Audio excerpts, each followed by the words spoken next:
물리법칙이 휴가를 떠나는 곳을 소개해드리려고 합니다. 미스터리 스팟에 오신 걸 환영합니다. 이곳에서 믿을 수 없는 모든 종류의 일들을 목격하고 고개를 갸우뚱하게 될 거예요. 마법이나 주술이 아니니 걱정하지 마세요. 그저 우리의 뇌를 혼란스럽게 만들고 현실의 의문을 품게 만드는 착시 현상일 뿐입니다. 대공황이 극심했던 시절 사람들은 주의를 분산시킬 재밌는 무언가가 필요했습니다. 그래서 엔터테인먼트 업계에서 미스터리 스팟이라는 개념을 탄생시켰어요. 가장 유명한 미스터리 스팟은 캘리포니아 산타크루즈 근처에 있는 곳입니다. 이름만 들어도 음모와 신비로움이 느껴지지 않나요? 안으로 들어서면 경사진 바닥에 똑바로 서 있거나 평평한 표면에 불가능한 각도로 서 있는 사람들을 볼 수 있습니다. 중력과 법칙을 무시하고 경서로를 굴러 올라가는 공도 볼 수 있어요. 마치 유령의 집에 온 것 같지만 소름 끼치는 광대는 없습니다.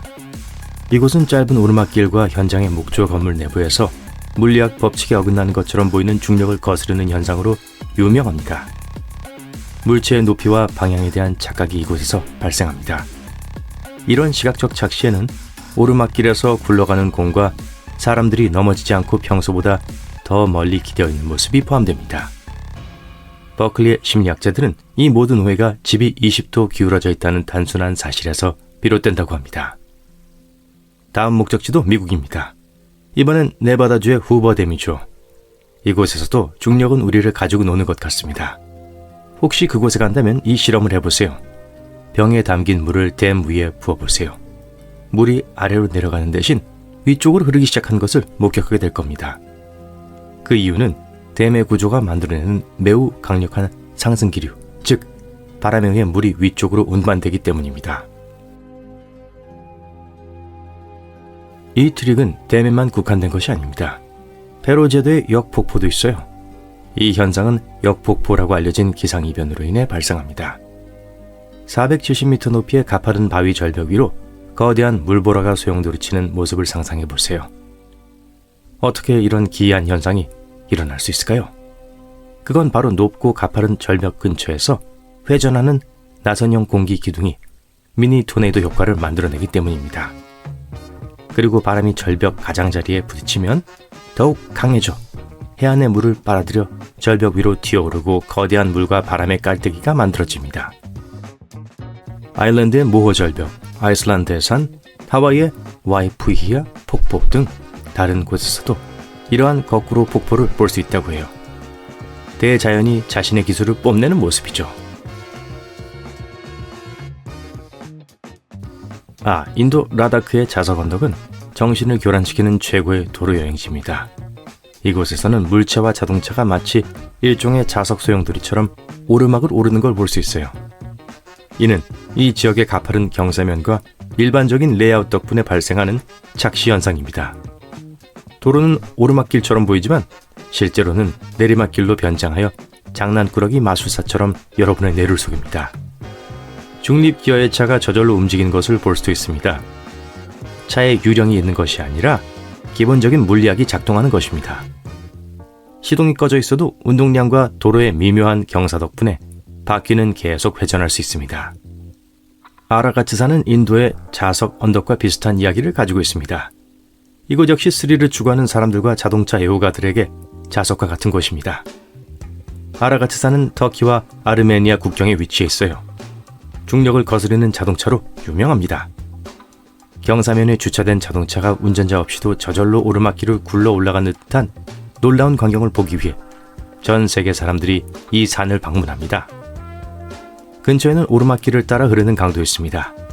이곳을 방문한 사람들은 내려가는 것보다 올라가는 것이 더 쉽다고 말합니다. 목록의 6번은 미얀마의 황금바위입니다. 이 바위는 금방이라도 언덕 아래로 굴러 떨어질 것만 같습니다. 하지만 떨어지지 않아요. 2500년 넘게 그 자리에 있었으니까요. 이 바위 위에는 지상에서 16m 높이로 우뚝 솟은 멋진 탑이 있습니다. 전설에 따르면 이 바위는 다름 아닌 부처님의 머리카락 한 가닥에 의해 고정되어 있다고 합니다. 이곳이 미얀마에서 가장 중요한 불교 순례지 중 하나인 건 당연해요. 이 바위는 불교 승려의 놀라운 고행에 감명을 받은 천상의 왕이 선택한 바위입니다. 그는 초자연적인 힘을 사용하여 바위를 스님의 머리처럼 보이는 현재의 자리에 조심스럽게 배치했습니다. 그것도 모자라 여자만이 바위를 움직일 수 있다고 합니다. 그래서 여성은 만질 수 없다고 합니다. 모험을 즐기고 싶다면 이 웅장한 바위와 탑으로 가서 중력을 거스르는 이 위협을 직접 목격해 보세요. 미국으로 돌아갑니다. 오레곤 보텍스는 오리건주 사딘 크릭에 있습니다. 1930년부터 관광 명소죠. 이 명소의 소유주는 초자연적인 활동이라고 주장하지만 영리한 착시 현상이 개입되어 있는 건 분명합니다. 전설에 따르면 관광지가 건설되기 전부터 이 지역의 아메리카 원주민들은 이 땅은 금지된 땅이라고 경고했고 말들은 그곳에 가는 걸 거부했다고 해요. 하지만 1904년 일부 금광업자들이 이곳에 시금소를 세웠고 건물은 결국 기이한 각도로 기울어지게 되었어요. 이제 도시의 빛 공해에서 벗어난 아늑한 곳에서 수십억 개의 별이 반짝이는 밤하늘을 올려다보고 있다고 상상해보세요. 하지만 운이 좋게도 텍사스주 마르파에 있다면 조금 더 특별한 경험을 할 수 있습니다. 신비한 구슬이 다이아몬드처럼 밝게 빛나며 100년이 넘는 세월을 함께 해왔어요. 하지만 마르파 라이트라고 불리는 이 빛나는 구슬은 무엇일까요? 글쎄요, 사람들은 모두 자신만의 이론을 가지고 있습니다. 어떤 사람들은 인근 고속도로의 자동차 불빛이라고 생각하지만 그건 재미가 없습니다. 다른 사람들은 이 구슬이 미약한 인간인 우리에게 어떤 중요한 메시지를 전달하려고 한다고 믿습니다. 멋진 호수 가장자리에 서서 장엄한 화산의 그림 같은 풍경을 감상하고 있다고 상상해보세요. 갑자기 큰 굉음이 들리고 불꽃놀이를 하듯 화염이 하늘로 솟구쳐 오릅니다. 하지만 걱정하지 마세요.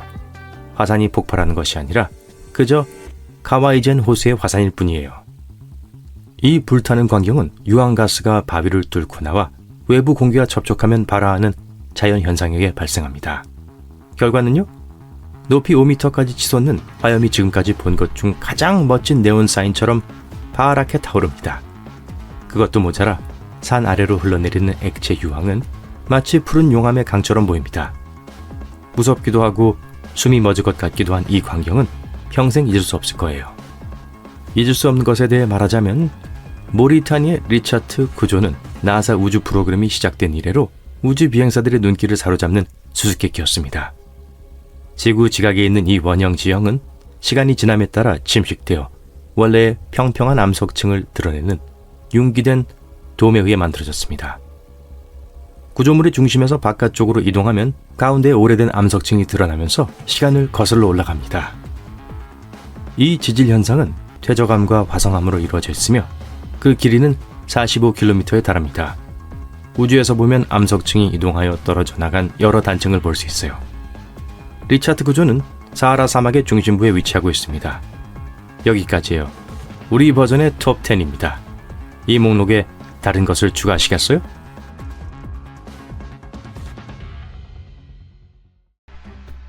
이곳은 돈으로 가득 차 있다고 합니다. 수세기 동안 이곳에 보관되어 왔지만 아무도 이 섬에서 그것을 가져갈 수 없었습니다. 보물 사냥꾼들은 1795년부터 이곳에 매료되었습니다. 많은 사람들이 스페인 해적이나 템플 기사 단원들이 숨겨놓은 보물을 찾기 위해 운을 시험해봤어요. 하지만 지금은 개인 소유지이기 때문에 직접 가는 것이 불가능해서 이 섬을 둘러보는 해양 투어를 예약하는 수밖에 없습니다. 아니면 캐나다 노바스코샤에 있는 오크 아일랜드의 보물을 찾는 락이나 형제, 릭과 마티가 출연하는 TV 리얼리티 쇼에서 이 섬을 살짝 엿볼 수 있습니다. 네, TV 제작자는 못 가는 곳이 없는 것 같네요. 가장 유명한 발견 중 하나는 머니핏, 이른바 돈 구덩이였습니다. 유망한 이름과는 달리 돈으로 가득 찬 것은 아니었어요. 이제 200년 전으로 거슬러 올라갑니다. 이 구덩이는 1795년 16세 소년이 처음 발견했습니다. 어느 날 다니엘 맥기니스는 오크 아일랜드에서 낚시를 하러 갔습니다. 그곳에서 나무 한 그루를 발견했는데 떡갈나무였고 이상한 무늬가 있었어요. 자연적인 흔적은 아닌 것 같아서 다니엘은 그 지역을 확인하기로 했습니다. 그러던 중 움푹 패인 땅을 발견하고 즉시 땅을 파기 시작했습니다. 두 친구가 그를 도왔습니다. 하지만 보물 대신 지하에 일정한 간격으로 놓인 통나무만 발견했습니다. 누군가 돈이나 보석을 숨길 수 있는 장소처럼 보였지만 귀중한 것은 아무것도 발견되지 않았어요. 하지만 그 구덩이 아래에는 신기한 것이 있었어요. 누군가 그곳에서 화강암 돌을 발견했는데 그 돌에 새겨진 글귀가 있었어요. 이를 해독하려는 시도가 많았지만 대부분 실패로 끝났습니다. 하지만 한 가지 번역에 따르면 12m 아래에 200만 파운드가 묻혀 있다 라고 적혀 있습니다. 네, 맥기니스와 친구들이 좀 더 열심히 파봤어야 했어요. 머니핏의 또 다른 재미는 그 아래에서 발견된 코코넛 섬유입니다. 18m 깊이에서 다량의 코코넛 섬유가 발견되었다고 해요. 놀랍지 않을지 모르지만 오크 아일랜드가 캐나다 노바스코샤에 있다는 사실을 기억하세요. 코코넛 나무는 그곳에서 자라지 않습니다. 가장 가까운 것은 노바스코샤에서 약 2,400km 떨어져 있기 때문에 누군가 의도적으로 이 섬유를 가져온 것이 분명합니다.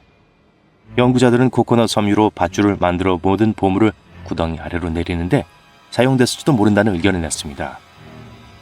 다음은 한 가지가 아니라 두 가지 미스터리가 있습니다. 1800년대 후반 오크 아일랜드 트레저 컴퍼니는 섬을 철저히 조사하고 발굴하고 있었습니다. 모두들 그곳에 엄청난 무언가가 숨겨져 있다고 믿었죠. 이 사람들은 지하 46m를 뚫었는데 이는 정지 표지판 15개를 겹겹이 쌓아 올린 것과 같았죠. 짐작했겠지만 금과 다이아몬드는 발견되지 않았습니다. 하지만 한 원고가 발견됐어요. 셰익스피어의 잃어버린 원고 중 하나라고 주장하는 학설이 있습니다. 일부 과학자들은 셰익스피어 작품의 실제 저자인 작가이자 과학자 프랜시스 베이컨이 숨겨놓은 것이라고 믿습니다. 네, 소문에 따르면 모든 희곡과 소네트를 쓴 사람은 윌리엄이 아니라 프랜시스라고 하죠. 하지만 실제로 그랬다는 증거는 없습니다. 머니핏은 오크 아일랜드에서 가장 인기 있는 갱도일지 모르지만 유일한 갱도도 아니고 최초의 갱도도 아닙니다. 머니핏이 발견되기 전 보물 사냥꾼들은 스미스 코브에서 시추 작업을 하고 있었습니다. 그곳에서 댐을 만들던 중 나무 조각을 발견했습니다. 로마 숫자가 새겨진 U자형 구조물이었습니다. 좀 더 철저한 조사 끝에 전문가들은 이 나무 조각이 1769년에 만들어진 것으로 추정된다는 사실을 알아냈죠. 머니핏은 26년 후에 발견되었습니다. 이 사실은 이 구조물이 모두가 찾고 있던 보물이 있는 진짜 갱도의 일부일지도 모른다는 많은 추측을 불러일으켰습니다. 이제 이 템플러 동전을 보세요. 이 섬에서 처음 발견된 것은 아니지만 어떤 면에서는 매우 중요한 발견이었습니다. 지금은 별것 아닌 것 같지만 중세 시대에는 이 동전으로 엄청난 부를 축적할 수 있었습니다. 동전은 보통 유럽의 요새에 보관되어 있었습니다. 보물 사냥꾼들에게 이 동전은 섬에 더 많은 보물이 있다는 확실한 신호였습니다. 그런 종류의 동전이 하나 있다는 건 다른 동전이 더 있을 거라는 간단한 논리입니다. 그리고 그들이 옳았어요. 템플러 동전 발견은 이것만이 아니었죠. 섬의 남서쪽 해안에서 석궁 화살이 발견되었습니다. 전문가들은 13세기로 거슬러 올라간다고 말합니다. 하지만 보물 사냥꾼들이 찾고 있던 것은 이 화살이 아니었죠. 섬에서 동전이 몇 개 더 발견되었습니다. 릭과 마티 라기나가 늪에서 이 귀중한 조각을 찾아냈습니다. 이 동전은 구리로 만들어졌으며 이번에는 스페인에서 만들어졌습니다. 라기나 형제는 이 동전을 발견했을 때 숫자 8만 새겨져 있는 것을 볼 수 있었습니다. 하지만 나중에 일부 전문가들은 이 동전을 연구한 결과 17세기경에 만들어졌다고 주장했습니다. 그들은 이 동전을 잘 닦아냈고 동전 뒷면에 1652년이라는 날짜가 새겨져 있는 것을 확인했습니다. 스페인 탐험가들이 보물을 발견했지만 왕에게 가져가지 않고